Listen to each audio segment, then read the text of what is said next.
DJ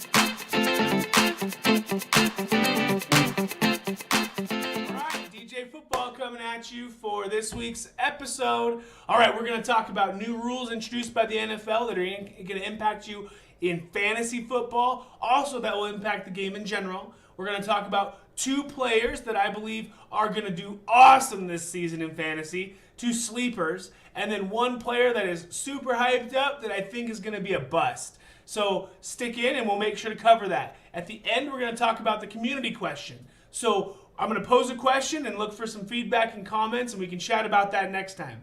All right, so let's get started. New rules in place. We're going to bust through these super quick. I just want to make sure you're aware of them. So first rule, unsportsmanlike conduct and leaping. So they now have a new rule where it is not allowed to jump over that line when they're doing extra points, field goals, that kind of thing. So you have a few teams last year who would jump over that line, block the kick. It was seen as unsafe. Some players were getting injured, so they've removed that. You're no longer allowed to do that, and if you do, you're penalty, big penalty. All right, so second rule, the referees are loosening restrictions on celebrations in the end zone.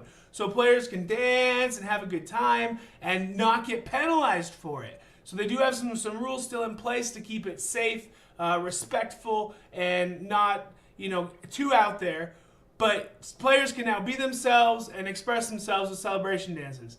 Awesome. I think it's a great rule change.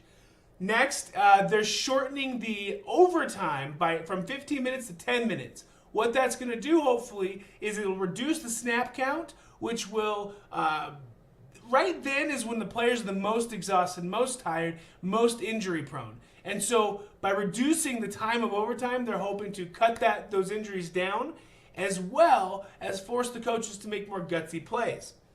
That will make the game more exciting, hopefully add some fantasy value, and get us some more points. So those are the main rule changes. There are a few other ones, but they're not as exciting as those ones, so hopefully that helps you out. All right, our first boom player. Oh my gosh, this player is so underrated in my opinion. LeGarrette Blount. Running back for the Philadelphia Eagles, was just traded from the New England Patriots. Man, that guy is a tank. A tank. Every year he performs, and every year he's underrated, in my opinion. So last year he tore it up, had multiple 20-plus point games, and he gets traded to the Eagles, who don't have a running back situation.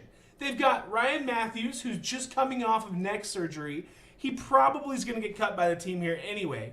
Then you've got Darren Sproles, who is fantastic, but he just doesn't do that ground and pound hard-nosed game that LeGarrette Blount can do.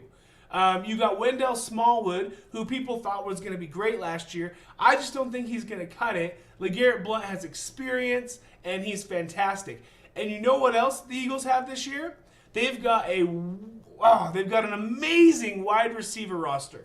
They've got Jordan Matthews, Alshon Jeffrey, Torrey Smith, and then they got Zach Ertz at tight end.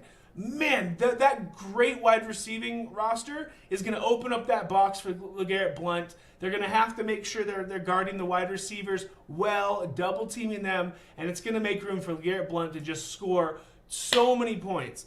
He's listed way down on the overall rankings this year. I've got him listed as my number 12 overall running back. Now, that might seem high to some of you guys, but man, that guy's going to score touchdown after touchdown after touchdown. With how Carson Wentz played last year and then being able to drive that ball, I don't think it's going to be any contest about who's going to get that rock come the red zone. So if I were you, I would look at increasing your viewpoint of LeGarrette Blount. I think he's going to be a big value for you. Definitely a solid RB2 for you this year. Awesome. Our next boom player. I know you've heard a lot about this guy, a lot of hype, but I'm on the Tyreek Hill train. Man, that guy is something else. One of the fastest guys alive. And last year, 12 touchdowns, 12 all-purpose touchdowns. Are you kidding me right now?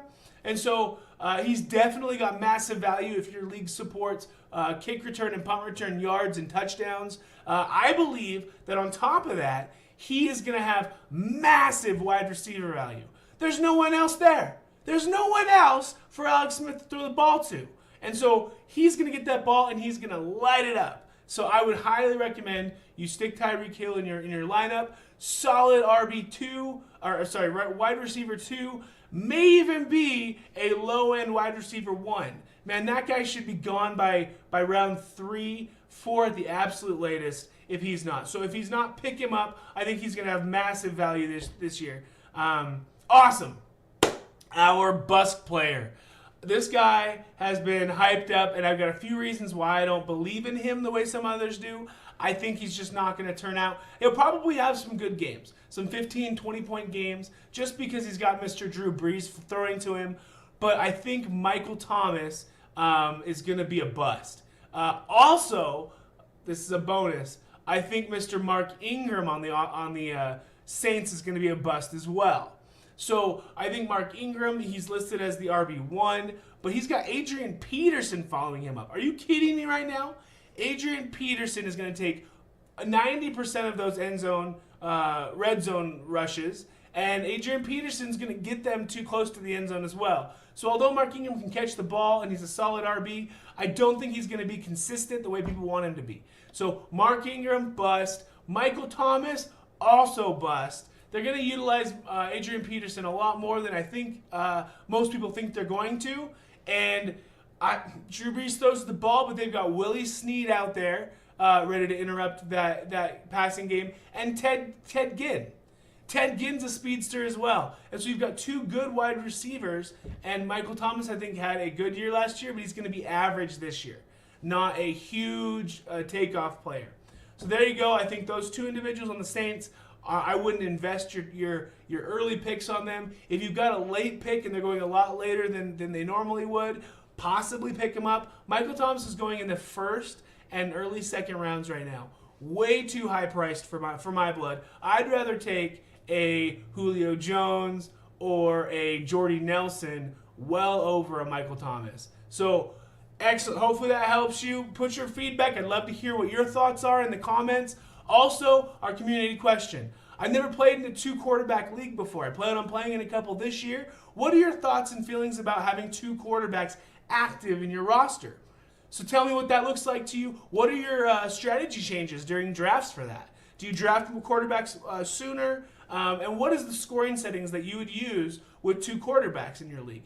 So if I've got 2 quarterbacks, are you playing in a PPR league at that point? Are you giving more points for passing yards? Are you taking points away for sacks? How are you managing that scoring for 2 quarterback leagues? Let me know what your thoughts are. I'd love to hear them. And all right, we'll see you next week in the next episode. DJ Football out.